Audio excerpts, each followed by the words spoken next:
Haryana news देख रहे हैं आप और मैं हूं आपके साथ हितेंद्र। हमारे खास कार्यक्रम मुद्दा में आप सभी का स्वागत है। मुद्दा में आज बात करेंगे हरियाणा कांग्रेस की नई टीम को लेकर के, क्योंकि नई टीम तैयार हो चुकी है। नेता विपक्ष और प्रदेश अध्यक्ष की नियुक्ति के बाद दिल्ली में एक अहम बैठक भी हुई है। सूत्रों के मुताबिक बैठक में 4 वर्किंग प्रेसिडेंट बनाने और आगे की रणनीति पर चर्चा किए जाने की बात सामने आ रही है, तो वहीं रह करके कांग्रेस नेताओं की नाराजगी की खबरें भी सामने आ रही है। हरियाणा कांग्रेस की नई टीम की बड़ी चुनौतियां क्या है और आगे की रणनीति क्या कुछ रहने वाली है, उसी पर करेंगे चर्चा। उससे पहले एक रिपोर्ट आप देखिए।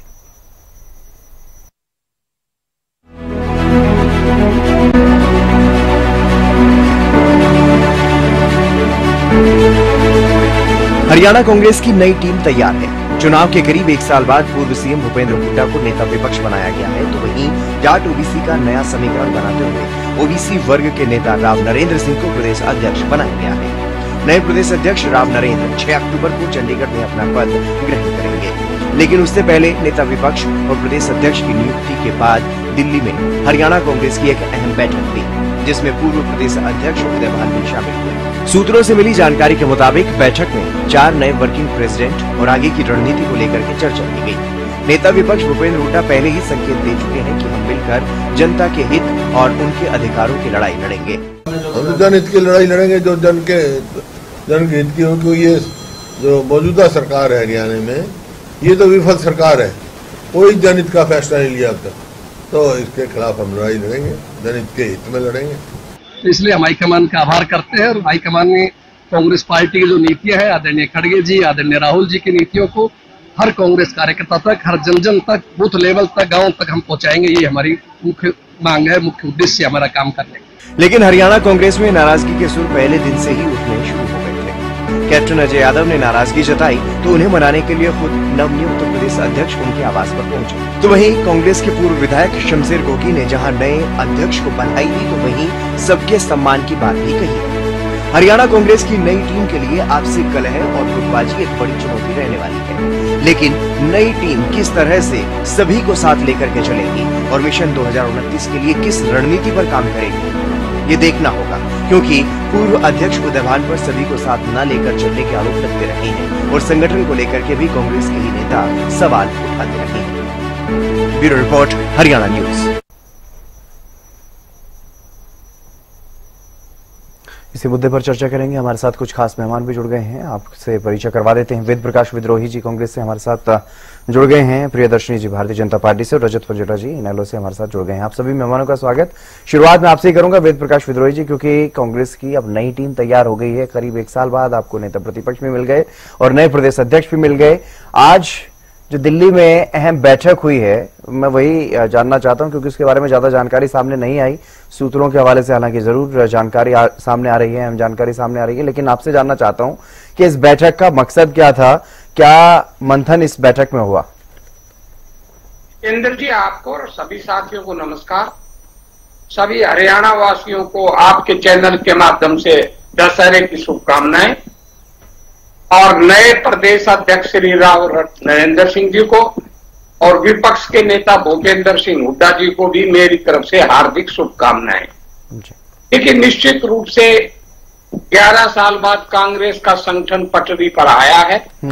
जिला अध्यक्षों की नियुक्ति हो गई और जिला अध्यक्षों की नियुक्ति के बाद जो तत्काल नियुक्ति का हमारी प्रक्रिया थी एलओपी की और प्रदेश अध्यक्ष की, वो हो गई और निश्चित रूप से उसमें लगभग 1 महीना 1.5 महीना की देरी हुई है। इसमें ये तो मैं स्वीकार करूंगा, परंतु हमारी गाड़ी लाइन पर आ गई और जिस तरह का नेतृत्व, जिस तरह की पार्टी का दिशा निर्देश देकर आदरणीय खड़गे साहब और राहुल गांधी जी हरियाणा में पार्टी का संगठन का निर्माण करना चाहते थे, उसी दिशा में पार्टी चल रही है।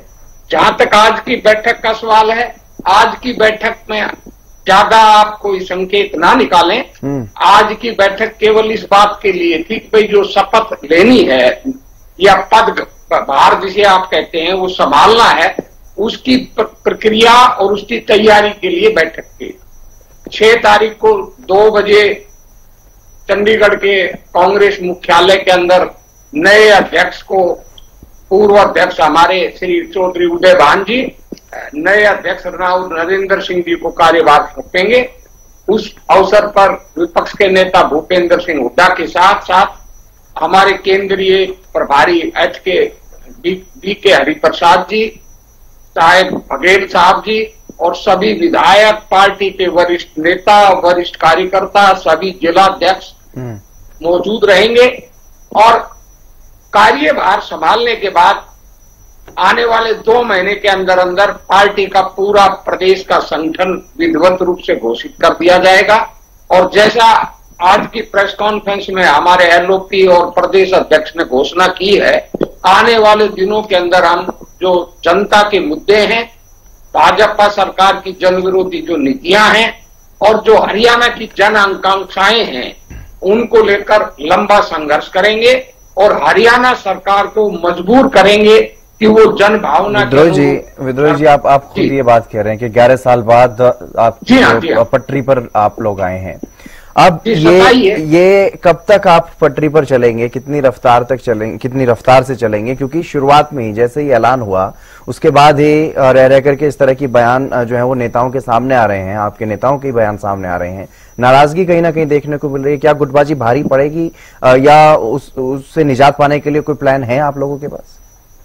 और सर ऐसा है जी जितेंद्र जी, सबसे पहले जिस नेता ने ट्वीट किया था उसने खुद सार्वजनिक बयान देकर कह दिया कि मेरा क्षणिक आवेश था और मुझे कोई भी अब नहीं, वो तो मनाने के लिए पहुंच गए, एक नेता के पास तो मनाने के लिए पहुंच गए। और भी रह करके जो बयान सामने आ रहे हैं, मुझे लगता है आपको पता ही होगा किस किस के बयान आ रहे हैं। आपका सवाल का जवाब मैं दे रहा हूं ना जी। अब नेता मनाने पहुंचे, मान गए, ये तो हमारा आंतरिक मामला है। बिल्कुल बिल्कुल। और वो किस लिए रोष में थे वो ये भी आपको मालूम है। कैप्टन साहब चाहते थे कि मैं बनूं या मेरा पुत्र बने, उनके ऊपर सहमति नहीं हुई, केवल इस बात की नाराजगी थी। जब उनको एहसास हो गया कि भाई नहीं बनी सहमति तो उन्होंने स्वीकार कर लिया। और जहां तक नरेंद्र सिंह का और कैप्टन साहब का है, आपको जानकारी नहीं है, वो तो वर्षों से एक साथ रहे हैं, एक साथ काम करते हैं। और मैं तो यही कहूं, दोनों को अच्छी तरह जानता हूं, दोनों ही एक दूसरे के राजनीतिक हितों के लिए हमेशा साथ रहे हैं। और हर समय नरेंद्र सिंह ने कैप्टन अजय का साथ दिया है और कैप्टन अजय ने नरेंद्र सिंह का साथ दिया है, तो मित्र भी है दोनों। उनकी नाराजगी क्या थी वो खत्म हो गई। और जिन जिन नेताओं की आप रह रहकर सवरों की बात कर रहे हैं, एक आध सवर उठ रहे हैं, आप नाम नहीं लेना चाहते, मैं नाम ले देता हूं। संपत सिंह जी हैं, संपत सिंह जी ने खुद ही 25 सितंबर को इनेलो के मंच पर जाकर एक तरह से कांग्रेस को अलविदा कह दिया। वो अपने लिए नया रास्ता तलाश रहे हैं। उनको नहीं लगता कि उनके बेटे को भविष्य के अंदर कांग्रेस से टिकट मिल पाएगी, उनका अपना सोच है। वो लोकदल से आए थे, लोकदल में चले गए। तो जो लोग कांग्रेस विचारधारा में केवल मात्र कुछ बनने के लिए आए थे, टिकटों के लिए आए थे, और उनको नहीं लग रहा कि भाई वो उनका भविष्य है, उनको टिकट मिल पाएगी, वो अपने ठिकाने तलाशेंगे। ये राजनीति में स्वाभाविक, मैं एक सेकंड, ये राजनीति में स्वाभाविक प्रक्रिया है सर। परंतु और जो वरिष्ठ नेता हैं, जो प्रतिबद्ध कांग्रेसी हैं, वो ना तो कोई विरोध कर रहा है। और नरेंद्र सिंह, मैं आपको बताता हूं, सबके सहमति से, सबके विश्वास से बने हैं। अब ये मैं आंतरिक बात आपको बता रहा हूं, और मुझे 10 दिन पहले इसका पता था। आप कभी नरेंद्र सिंह जी आपसे मिले व्यक्तिगत रूप से, आपको इंटरव्यू लेने का मौका मिले, तो आप उनसे पूछ लेना कि मैंने तुमको 10 दिन पहले ही बधाई दे दी थी कि मैं आप अध्यक्ष बन रहे हो, और उन्होंने स्वीकार भी कर लिया था। हम भी चला रहे थे सर, नाम तो हम भी चला रहे थे कि नेता प्रतिपक्ष कौन बनेगा, प्रदेश अध्यक्ष कौन बनेगा। आप तो जरूर चला रहे होंगे सर, मैंने तुमको बधाई दे दी। चलिए ठीक है, और भी मेहमान है, मैं फिर से आऊंगा आपके पास। अपनी बात एक लाइन ही कह रहा हूँ सर, मैं एक लाइन में खत्म कर रहा था, आप बोलते नहीं तो मैं चुप ही हो जाता। मैं कह रहा हूँ कि सभी की सहमति से बने हैं और सभी के विश्वास से बने, इसलिए कोई अविश्वास की संभावनाएं कांग्रेस में नहीं है। ठीक है, ये तो अब आने वाला वक्त ही बताएगा। प्रियदर्शनी जी, किस तरह से देख रहे हैं हरियाणा कांग्रेस में जो चल रहा है, नए नेता प्रतिपक्ष और प्रदेश अध्यक्ष की जो नियुक्ति हुई है, उसके बाद आज एक बैठक भी दिल्ली में हुई। हितेंद्र जी आपको नमस्कार, मेरे दोनों साथियों को नमस्कार और हरियाणा न्यूज के दर्शकों को भी सादर प्रणाम। देखिए, इस तरीके से इस पूरे जो कांग्रेस का ये जो प्रक्रिया हुई है, इसमें दो बातें साबित हो गई हैं कि आज भी हरियाणा में बापू बेटे की चलेगी, चाहे वो स्वयं राहुल गांधी ही क्यों ना हो। लेकिन राहुल गांधी जो इनके राष्ट्रीय नेता हैं, उनकी कुछ भी नहीं चलने दी हुड्डा साहब ने। ये तो एकदम साफ दिखाई दे रहा है इस पूरे प्रोसेस में, क्योंकि अगर हुड्डा साहब को अगर नेता प्रतिपक्ष बनाना था तो साल भर पहले ही बना लेते। इतनी प्रक्रिया करने की, प्रभारी बदलने की, बीके हरि प्रसाद जी रिपोर्ट बना के दे रहे हैं, ये सब करने की जरूरत क्या थी? आप बताइए, क्या जरूरत थी? इसका क्या आंसर है? इसका कोई आंसर नहीं है। और ये बात हकीकत है कि ना बीके हरि प्रसाद एंड स्पेशली राहुल गांधी तो राव चिरंजीवी को बनाना चाहते थे, ठीक है। और उसके बाद जब ये नहीं बना पाए, क्योंकि ये आपकी आवाज प्रियदर्शनी जी नहीं आ रही है, अब अचानक से आवाज आपकी डिस्कनेक्ट आ गई जी। हाँ जी, आपको जी आवाज आ रही है आपको? हाँ जी, प्रियदर्शनी जी अपनी बात पूरी की। तो ये बात होगी। दूसरी बात, हम राव नरेंद्र जी की बात करें, कल भी मेरे साथ मेरे कांग्रेस के साथी प्रवक्ता मेरे बड़े भाई बैठे हुए थे एक डिबेट में, तो उन्होंने ये बात बोली कि कैप्टन अजय और क्या नाम है, राव नरेंद्र जी की रिश्तेदारी है। तो मुझे लगा अच्छा, इनको ये बात नहीं मालूम थी कि जिस बिल्डिंग में मेरा खुद का ऑफिस है, जिस रो में है, उसी कॉम्प्लेक्स में उनके दामाद का भी ऑफिस है। पता कर लीजिएगा, मैं गलत नहीं बोल रही हूँ, IFC में, ठीक है, मैं गलत नहीं बोल रही हूँ। अब ये बताइए कि जिसको कहते हैं वहां पे मैंने, भाई बातचीत होना है, स्वाभाविक है, जब अगल बगल के ऑफिस है और पॉलिटिकल लोग है तो मैंने पूछा जी रिश्तेदारी है? बोले जी वही रिश्तेदारी है, वैसे ही रिश्तेदारी है जैसे कट्टर, जैसा आपके और मेरे भी कुछ रिश्तेदार ऐसे होते जिनके साथ एकदम अंदर ऐसा लगता है खाट बनी हुई है, वही रिश्तेदारी है सर। तो आप ये देखिए कि कौन सी रिश्तेदारी, कैसी रिश्तेदारी हो रही। तो राजनीतिक परिवार है, राजनीतिक परिवारों में तो वैसी कौन सी रिश्तेदारी जब एक दूसरे पे आ जाती है तो उनको सिर्फ अपनी राजनीति दिखाई देती है। और कांग्रेस में तो ये प्रचलन वैसे भी बहुत ज्यादा।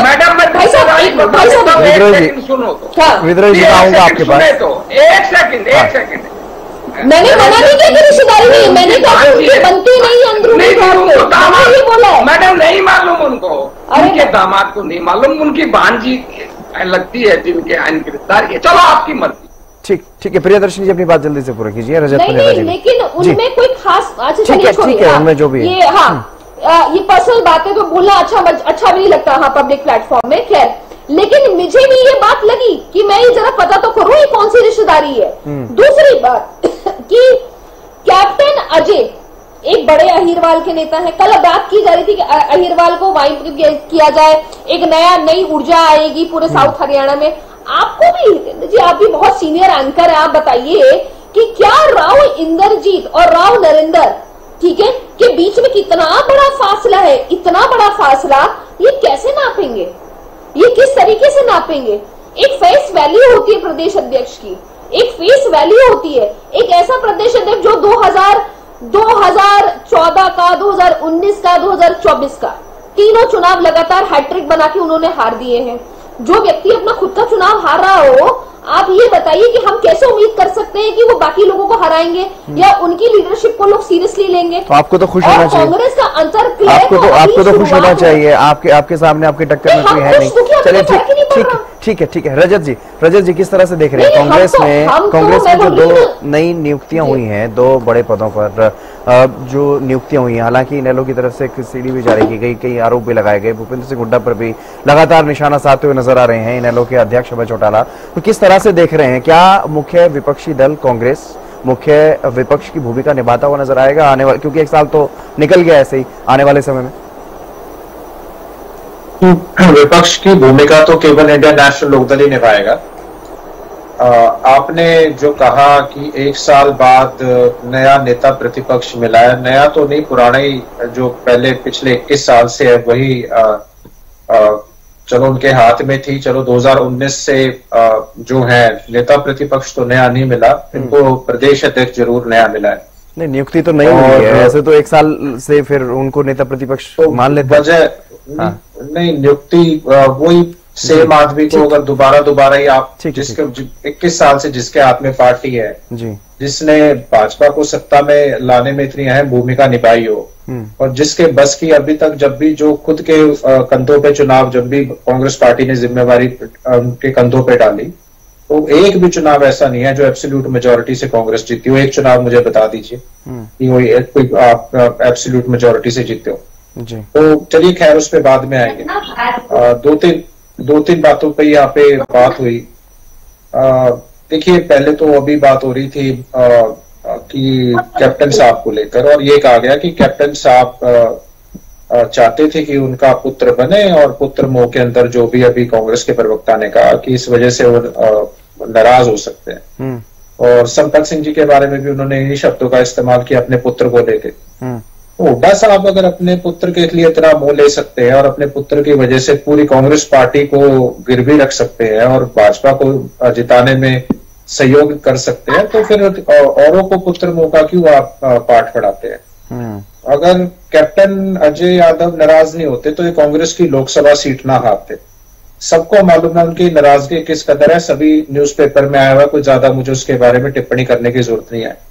लेकिन आपने हमें हमारे बारे में ये कहा कि हमने आरोप लगाए हैं। आरोप नहीं लगाए हैं, मामला विचाराधीन है। 9 नवंबर 2013 को हमने इनकी जो CLU के एवज के अंदर 50 करोड़ रुपए जो व्यक्ति मांग रहा हो, जो सिरे का शुरू से भ्रष्टाचारी हो, कांग्रेस वालों ने सब जगह नजर घुमा ली, इनसे कम भ्रष्टाचारी इनको कोई प्रदेश अध्यक्ष सूटेबल नहीं मिला। सारी जगह नजर घुमाने के बाद एक ऐसा व्यक्ति जो 50 करोड़ रुपए की सीधा सीधा मांग कर रहा है, तो आप अंदाजा लगा लीजिए कि अगर आज ऐसा है तो कल सत्ता में आने के बाद इनका क्या हाल होगा। सत्ता में आने के बाद तो ये करोड़ों के CLU के तहत जो है वो वारे नारे करेंगे। एक पूर्व DGP हरियाणा ने भी इनको दोषी करार दिया था, ऐसी बात नहीं है। राव धर्म सिंह छोकर को भी आप देख चुके हैं किस तरह ED ने पकड़ा था। तो ये सारे के सारे मुझे लगता है ऐसे ही हैं, तभी इनको कोई साफ छवि का। और राहुल गांधी क्या बोल के गए थे? राहुल गांधी ये बोल के गए थे कि कोई युवा को देंगे।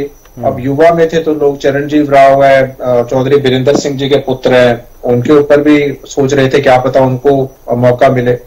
उसके बाद कह रहे थे कि किसी साफ छवि के, साफ पाक छवि के नेता को आगे लेके आएंगे। ना तो ये युवा है, ना ये कोई साफ छवि के नेता है। तो देखिए इनका अंदरूनी मामला है।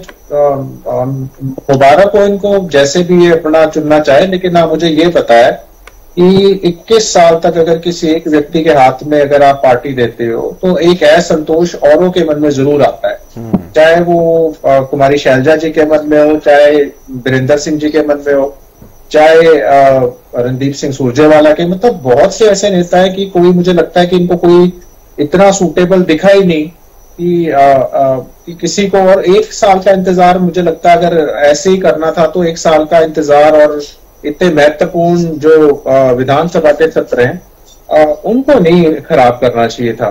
हुड्डा चलो प्रदेश अध्यक्ष आपने चयन करने में समय लगाया, ले लेते तो CLP के मुझे नहीं लगता कि अगर आपको नेता प्रतिपक्ष हुड्डा जी को बनाना था तो 1 साल के कोई विलंब की कोई ऐसी कोई खास आवश्यकता थी। तो अगर विचाराधीन करने के बाद भी वही हाल है पार्टी का तो इनको मुबारक हो। हम इसके ऊपर और आरोप नहीं है, ये आरोप तो इनका वो तो कोर्ट डिसाइड करेगा। मैटर ये थोड़ी ना कि हवा हवाई आरोप है, तो CD है उसकी तो अगर CD अवेलेबल है तो उसके बाद आप ये तो कह ही नहीं सकते कि कोई आरोप, ये कोई ऐसे निराधार आरोप है। कोर्ट ने तो फैसला नहीं सुना है ना, इसलिए मैं कह रहा हूँ। नहीं, चलिए ठीक है। वेद प्रकाश ऐसे कोई हवा हवाई आरोप।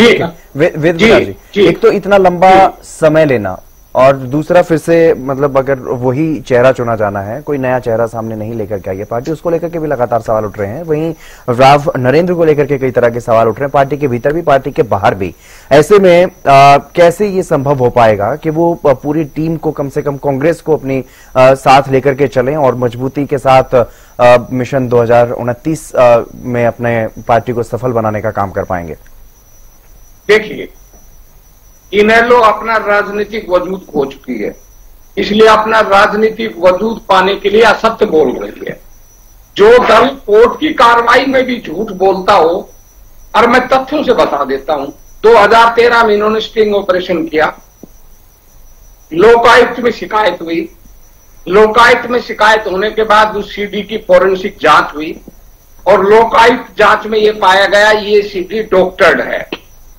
वो कोर्ट में मामला गया। नरेंद्र सिंह और दूसरे विधायकों ने एप्लीकेशन दी, इनेलो को पार्टी बनाया।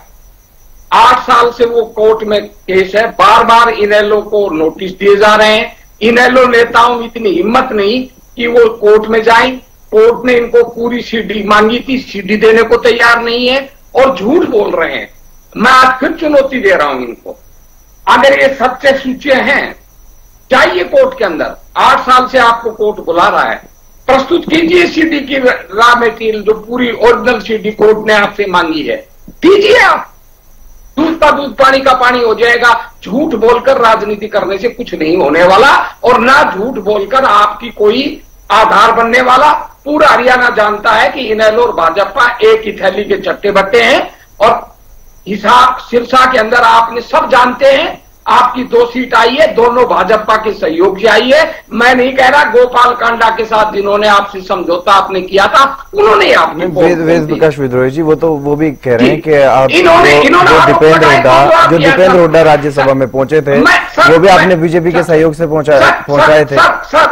सर ये क्या कहते हैं, कहने दो।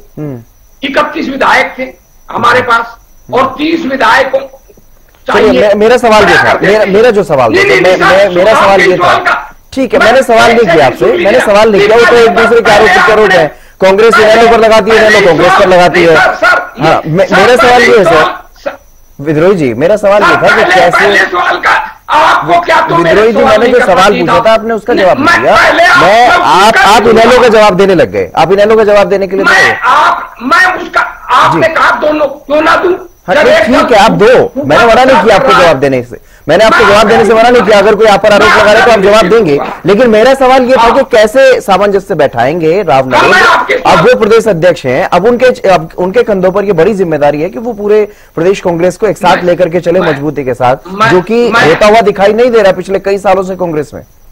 मैं आपके सवाल का जवाब दे रहा था, आपने बीच में दीपेंद्र का सवाल पूछ लिया। नहीं, सवाल नहीं पूछा मैंने, तो वो बात बताई जो आपने बात की, उसको बात की बताई ना आपने, बताई, सवाल पूछा, एक ही बात है। ठीक है, तो मैं कह रहा हूं उसमें भी असत्य बोल रहे हैं। ठीक है, अभी आप सवाल का जवाब दे दीजिए। अब मैं आपके पर आ रहा हूं ना, आप चुप रहेंगे तो मैं 1 मिनट बाद उसी पर आ रहा हूं। मैं इधर उधर की बात नहीं करता सर कभी भी। अब मैं सीधे आपके सवाल पर आ रहा हूं। नरेंद्र बनते ही सबके पास, सारे नेताओं के पास गए, सबने मिलकर सबका सहयोग मांगा जी, और सबकी सहमति से वो अध्यक्ष बने। राव नरेंद्र का नाम अप्रूव करने से पहले हाईकमान ने सभी नेताओं से पूछा था और सभी ने उसको अप्रूवल दी थी। और सभी को अप्रूवल देने के बाद इसका मतलब है वो खुलेआम, उन्होंने बाकायदा एक साक्षात्कार में भी कहा था कि मैं सबको साथ लेकर चलूंगा, सब वरिष्ठ नेताओं के आशीर्वाद से लेकर चलूंगा और ये आपको आने वाले 2 महीने के अंदर दिख जाएगा। अब कहने से कुछ नहीं होता। मैं दावा कर सकता हूं कि हम साथ चलेंगे, नरेंद्र सिंह दावा कर सकते हैं सबको साथ लेकर चलेंगे, पर कोई साथ लेकर चल रहा है नहीं चल रहा है, ये उसका एक्शन और उसका आचरण कहता है। जब हमारे नए जिला अध्यक्ष सुने तब भी ये कहा गया था गुटबाजी होगी, बड़ा विरोध है, पर जितने भी कार्यक्रम किसी भी नेता के किसी भी जिले में हुए हैं, कोई भी अध्यक्ष था, कोई आप किसी गुट का बता दें, वो अधिकार है आपका, विश्लेषकों का भी और राजनीतिक दलों का भी अधिकार है कि वो किसी को हमारे किसी गुट का बता दे, हमें कोई आपत्ति नहीं है। पर हर नेता के कार्यक्रम में कोई एक कार्यक्रम बता दे कि भाई फला नेता के कार्यक्रम में फला जिला अध्यक्ष नहीं गया, सब गए हैं। अभी आप देखेंगे राव नरेंद्र के कार्यक्रम में हर एक जाएंगे और राव नरेंद्र हर नेता के कार्यक्रम में जाएंगे। वो आचरण बताएगा सर, कहने से कुछ नहीं होता, आचरण बताएगा और आचरण से ही हमारी एकता। मैं 1 सेकंड, और हाईकमान का कड़ा निर्देश है कि आपको सभी को विश्वास में लेकर सभी को साथ लेकर चलना पड़ेगा और ये आने वाले 2 महीने में आपको पता चल जाएगा। ठीक है, प्रियदर्शनी जी किस तरह से देख रही हैं, क्योंकि अगर जिस तरह की बातें की जा रही हैं और अब तो कांग्रेस का संगठन भी बन गया है, मुख्य विपक्षी दल है ही, कड़ी चुनौती आपको दी विधानसभा चुनाव में, आने वाले समय में किस तरह से देख रहे हैं आप कांग्रेस की मजबूती?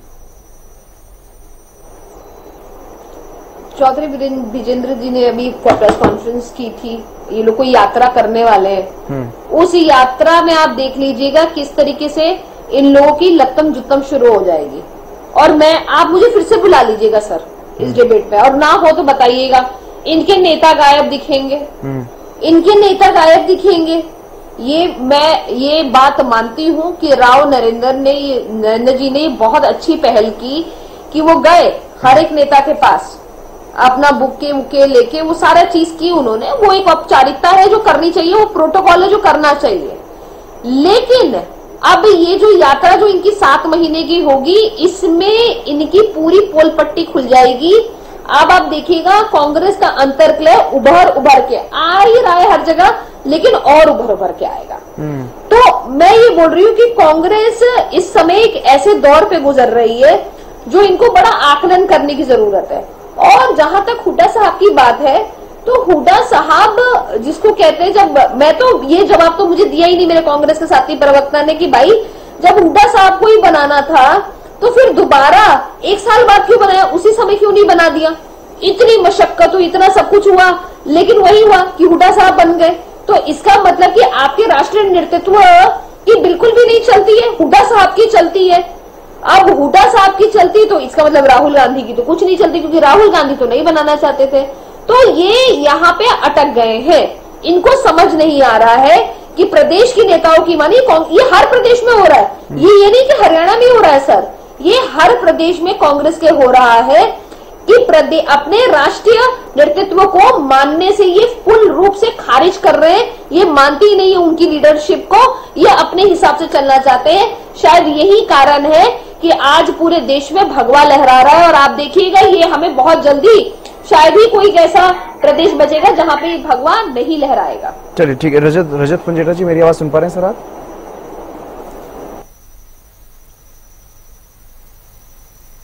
रजत जी शायद मेरी आवाज नहीं सुन पा रहे हैं। एक आखिरी सवाल जी, सुन पा रहे हैं मेरे को? जी हाँ बिल्कुल जी। रजत जी आखिरी कमेंट सर जल्दी से। देखिए, अभी कांग्रेस के प्रवक्ता ने बोला कि भाजपा की मदद से जो है वो ये 2 सीट जीते हैं, और गोपाल कांडा जी का नाम इन्होंने लिया। तो भाजपा की मदद से वो अगर ऐसा ही तो वो खुद की सीट भी जीत लेते। और दूसरा, राज्यसभा के बारे में अगर आप बात कर रहे हैं तो RK आनंद जी कांग्रेस के कैंडिडेट थे। बीजेपी को जितवाने के लिए हुड्डा साहब ने अपना बैलेट पेपर खाली छोड़ दिया और बाकियों पे शाही बांट करके जयप्रकाश वगैरह ने 14 इनवैलिड वोट करा दी। उसके बाद अजय माकन को हरवा दिया। रणदीप सुरजेवाला को इतना भरोसा था हुड्डा जी के ऊपर कि वो हरियाणा छोड़ के ही भाग गए, राजस्थान से नॉमिनेशन फाइल करते हैं। और जब इनके पुत्र का आता है दीपेंद्र हुड्डा का राज्यसभा में जाने का होता है, तो भाजपा पैरल कैंडिडेट कोई खड़ी नहीं करती। मतलब कमाल की बात है, कमाल का संयोग है। जब पूछा जाता है तो मोदी जी खुद बोलते हैं। यानी आपको लग रहा है कि जो नई टीम कांग्रेस की बनी है वो विपक्ष की भूमिका अदा करती नजर नहीं आएगी? ये तो बीजेपी को शूट करने वाली टीम बन गई। अभी से मैं सोशल मीडिया के ऊपर आप जरा एक कमेंट पढ़ रहा हूँ, सोशल मीडिया के ऊपर हर जगह के ऊपर आप कोई भी अगर न्यूट्रल न्यूज चैनल कोई डाल रहा है, कोई पूछ रहा है, राय पूछ दीजिए, सब ये कह रहे हैं कि 2029 में भी बैठ गया बच्चा कांग्रेस का, 2029 में भी बैठ गया बच्चा कांग्रेस। ठीक है, बहुत शुक्रिया रजत जी, वेद प्रकाश विद्रोही जी, प्रियदर्शन जी हमारे साथ इस खास चर्चा में जुड़ने के लिए। तो कांग्रेस की नई टीम तैयार हो गई है और नई टीम ने अब अपना मंथन भी शुरू कर दिया। देखना होगा कि आने वाले समय में क्या कुछ काम जो है वो कांग्रेस की तरफ से किए जाएंगे, किस तरह से रणनीति जो है वो बनाई जाएगी। लेकिन कांग्रेस की नई टीम के सामने भी बड़ी चुनौती वही है, जस की तस आपसी कलह और गुटबाजी। क्या इस समस्या से हरियाणा कांग्रेस निजात पा पाएगी या नहीं, ये आने वाले वक्त में देखने वाली बात रहने वाली है। हमारे खास कार्यक्रम में बस इतना ही। आप देखते रहिए हरियाणा न्यूज।